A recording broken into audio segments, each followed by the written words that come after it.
Welcome to this tutorial on how to add a stop loss on Robinhood, a crucial risk management tool for investors.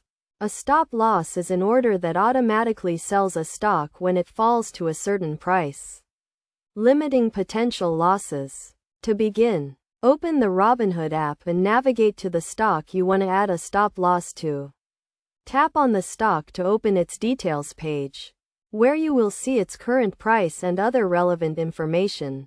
Next, tap the Trade button, which is usually represented by a magnifying glass or a plus sign.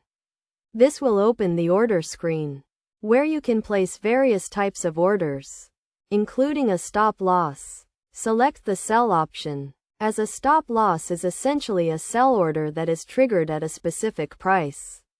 Then, tap on the stop loss option, which may be represented by a stop sign icon or the words stop loss. Now, enter the stop price, which is the price at which you want the stop loss to be triggered. This price should be lower than the current market price if you are trying to limit losses. For example, if you own a stock currently trading at $50, you may set a stop loss at $45. After entering the stop price, review your order to ensure everything is correct.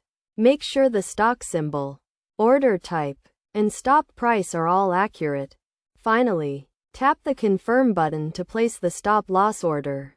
Robinhood will automatically monitor the stock price and execute the sell order if it falls to the specified stop price. It is essential to note that stop losses are not foolproof and may not limit losses in all situations, such as during market gaps or high volatility.